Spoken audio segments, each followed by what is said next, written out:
Hai, apa kabar semuanya? Semoga dalam keadaan sehat selalu.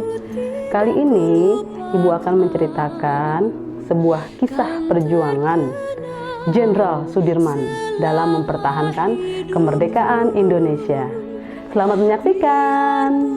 11 Desember 1949. Pada hari itu, matahari bersinar dengan sangat cerah. Orang-orang sedang menikmati kehangatan sinar matahari pagi. Mereka penuh kebahagiaan. Mereka bekerja, mereka bersenda gurau dan saling mengasihi satu sama lain. Kebahagiaan senantiasa menghiasi kota Yogyakarta. Lalu, tiba-tiba di tengah keramaian itu, pesawat cocor merah milik tentara Belanda melewati gedung-gedung dan jalan raya.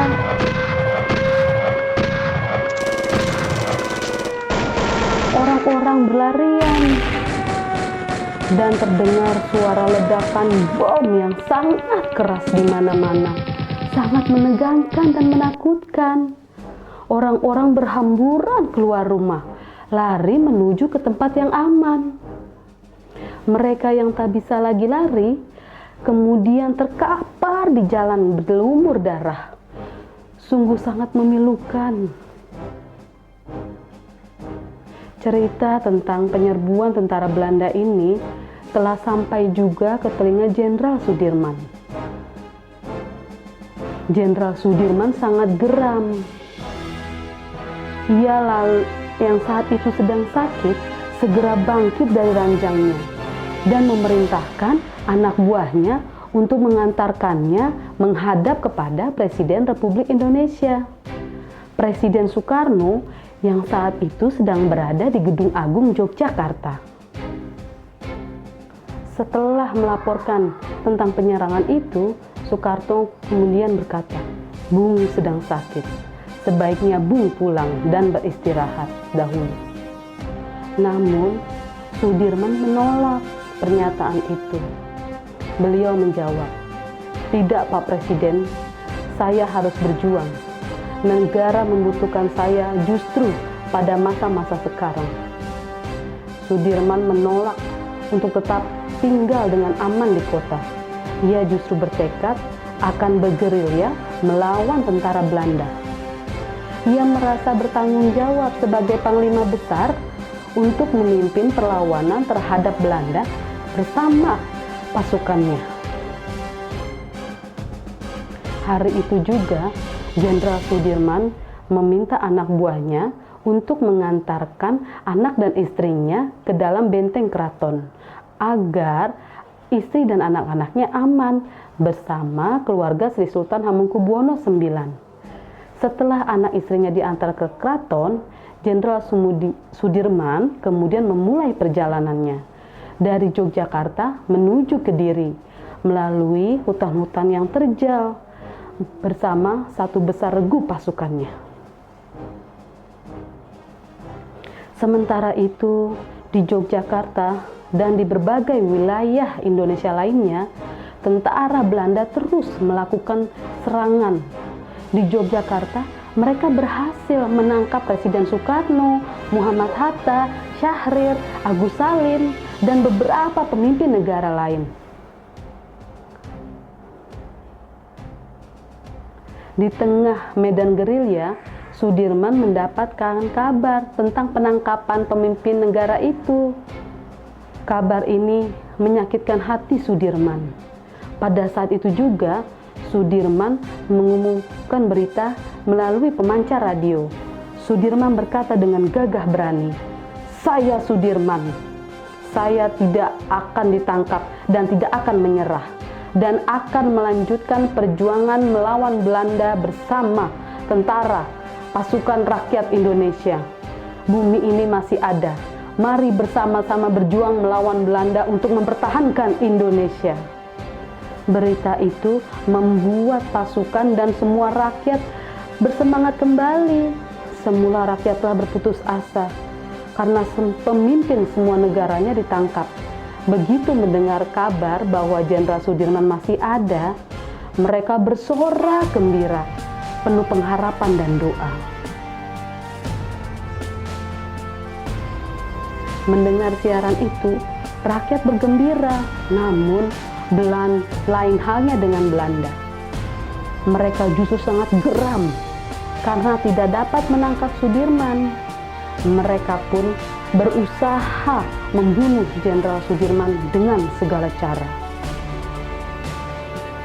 Jenderal Sudirman dengan cerdik tetap bertahan dalam hutan dan selalu berpindah-pindah agar tidak diketahui oleh tentara Belanda. Jenderal Sudirman memang sangat ahli dalam strategi mengecoh lawan.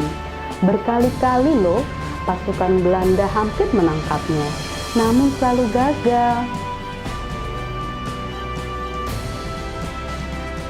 Pada suatu saat di sebuah hutan, Belanda hampir saja mengepung pasukan Sudirman. Untuk menghindari Belanda, salah satu anak buah Sudirman yang perawakannya sangat mirip dengan Sudirman menyamar. Ia menggunakan mantel hijau yang selalu dipakai Jenderal Sudirman.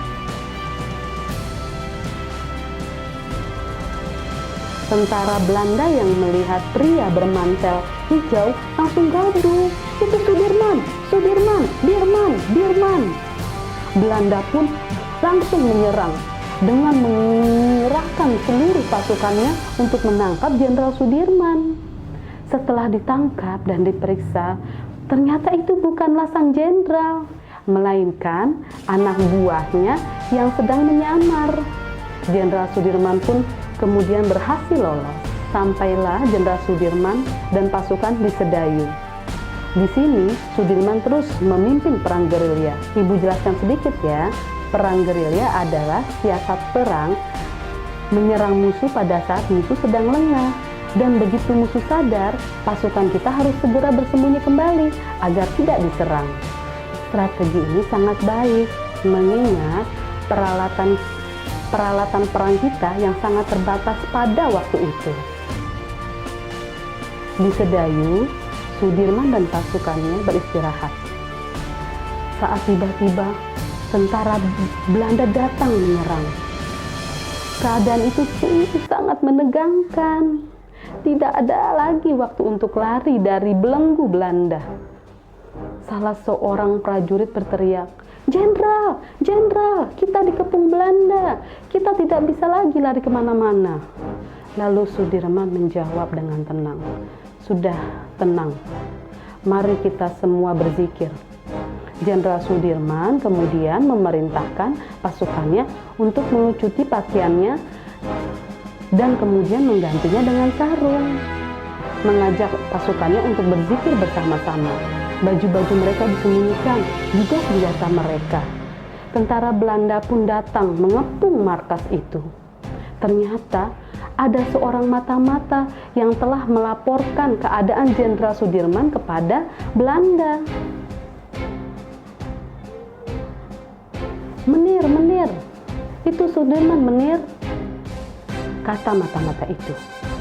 Komandan tentara Belanda itu kemudian mengamati Sudirman dan pasukannya, namun tidak nampak mereka seperti pasukan tentara, melainkan mereka seperti warga desa yang sedang berzikir bersama-sama.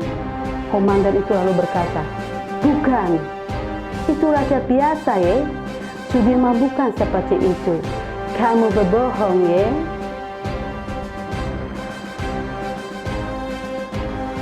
Untunglah karena ketenangan dan kecepatan berpikir Sudirman, mereka semua selamat dari serangan tentara Belanda. Pada 22 Maret 1949, akhirnya pasukan Jenderal Sudirman tiba di Desa Sobo, Kabupaten Pacitan. Perjalanan menuju ke tempat ini amat sulit, sehingga tentara Belanda tidak akan mampu menemukan pasukan Jenderal Sudirman. Akhirnya mereka bermarkas di desa ini. Strategi perang pun disusun. Bahan makanan tersedia melimpah, serta komunikasi semakin membaik dengan bantuan pemancar radio. Selama di Sobo, beliau pun selalu mengundang wayang dalang cembu untuk menghibur masyarakat Sobo. Yang menghibur, wayang cembu juga digunakan untuk mengajarkan kepada orang-orang di sana tentang semangat perjuangan rakyat Indonesia melawan Belanda. Dari Sobo ini, beliau menyusun strategi untuk menyerang tentara Belanda. Strategi ini kemudian dikirimkan kepada Sri Sultan Hamengkubuwono IX melalui surat yang dibawa oleh utusan pasukan Sudirman. Oleh Sri Sultan, kemudian surat ini diberikan kepada Kolonel Bambang Sugeng. Ia kemudian berhasil melaksanakan dan menuai kemenangan. Saat ini peperangan ini kita kenal sebagai serangan umum 1 Maret. Serangan ini dipimpin oleh Letkol Soeharto. Kabar kekalahan Belanda di berbagai wilayah Indonesia pun terdengar, bahkan seluruh dunia. Karena desakan negara-negara lain yang merasa geram terhadap Belanda karena kejahatannya kepada Indonesia, akhirnya dibuatlah perjanjian yang mengharuskan Belanda menghentikan kejahatannya. Akhirnya, setelah kemenangan itu, Jenderal Sudirman pun kembali ke Yogyakarta untuk menemui Presiden Soekarno yang telah dibebaskan oleh tentara Belanda. Aku serahkan kembali negara pada pundak pemimpin bangsa. Tugasku telah selesai, kata Sudirman. Soekarno menjawab, terima kasih, Bu. Sekarang sudah saatnya Adinda beristirahat. Akhirnya, Sudirman pun kembali ke rumah dan berkumpul bersama keluarganya. Namun, sakit Sudirman sudah semakin memburuk. Tak lama kemudian, Sudirman meninggal di usianya yang ke-34 tahun.